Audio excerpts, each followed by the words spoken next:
Seja muito bem-vindo, vamos iniciar mais um vídeo sobre perguntas e respostas sobre gerenciamento de manutenção e PCM. Então, sem mais delongas, vamos passar aqui para a primeira pergunta. Quais são as principais causas de falhas nos ativos e como um programa de PCM pode ajudar a prevenir essas falhas? Então, aqui você parar em duas perguntas para ficar mais fácil. A primeira pergunta, então, quais são as principais causas de falhas nos ativos? Essa pergunta aqui é muito abrangente, não tem como eu responder essa falha, é tal falha. Por quê? Depende dos equipamentos, depende da empresa, depende do ramo de atividade dessa empresa, então, enfim, tem uma afinidade de equipamentos, falhas que podem acontecer, enfim. Mas tem um outro lado, que podemos dizer assim que são as principais falhas no geral que acontecem em diversos equipamentos e que são parecidas.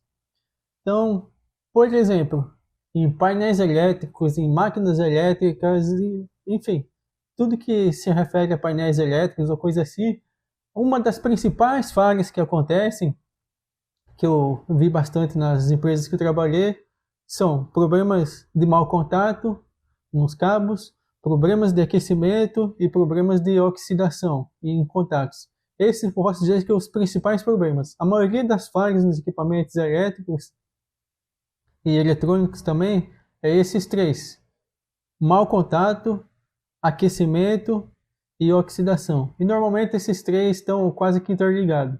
Normalmente quando tem aquecimento é porque tem contato ou algum tipo de oxidação. E assim por diante.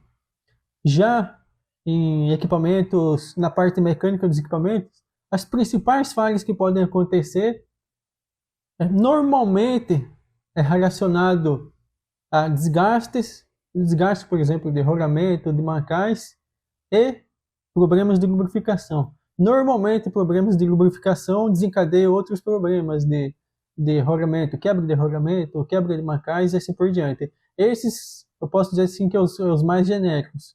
Todas as peças mecânicas que têm algum tipo de movimento, eixos, mancais e assim por diante, normalmente tem problemas de aquecimento devido à lubrificação, devido à sujeira. Por exemplo, eu já vi equipamentos que até a lubrificação estava boa, mas tinha impurezas, entrou na impureza no rolamento, no marcal assim por diante, acabava danificando.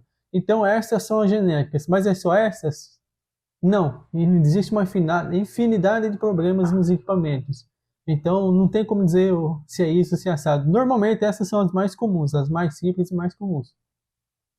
Mas enfim, o que você precisa fazer, no caso dessa pessoa aqui que perguntou, é fazer o mapeamento dos principais problemas que tem nos equipamentos. Então, por exemplo, se você não tem ainda, você faz lá lista todos os seus equipamentos e começa a relatar os problemas. Ah, máquina tal, está acontecendo esse problema, assim, assim, assado. Começa a relatar todos esses problemas que aconteçam. Mas você tenta ver, digamos assim, não precisa fazer análise de causa raiz necessariamente, mas tente ver o porquê que está acontecendo esses problemas. Digamos que está dando problema de, sei lá, quebra de acoplamento, por exemplo. Então o principal problema é quebra de acoplamento. Mas por que esse acoplamento está quebrando?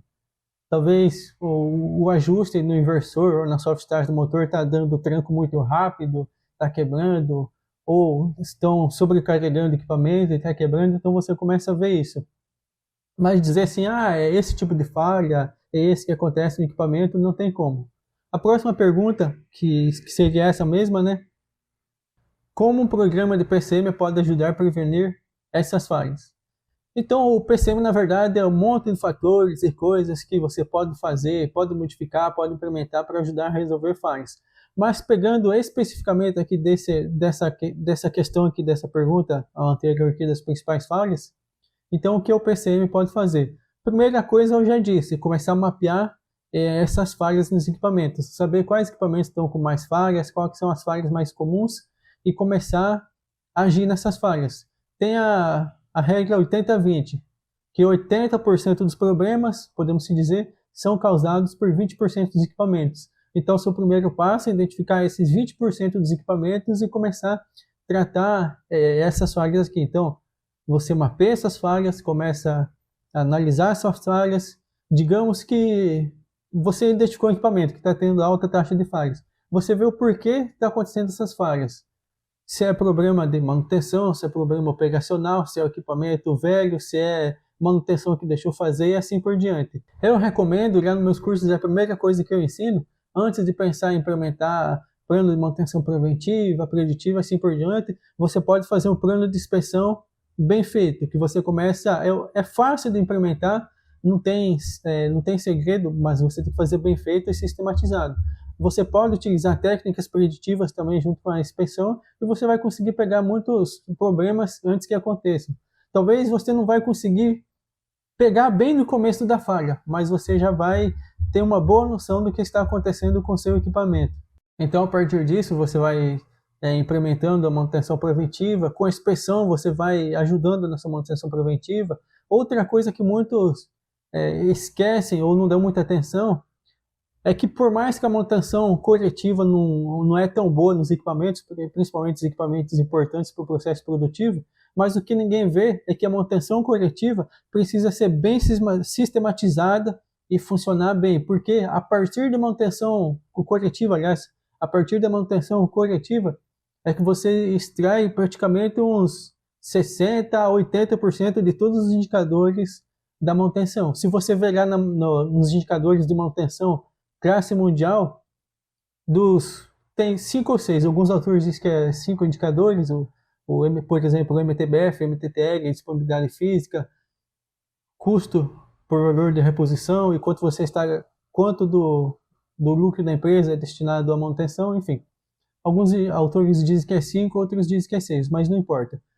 De todos esses 5 ou 6 aí que tem, boa parte deles, eu digo assim, 90% deles, que seria ali 4 dos indicadores, dependem exclusivamente dos dados de manutenção corretiva. Então, por isso que você tem que fazer uma boa manutenção corretiva.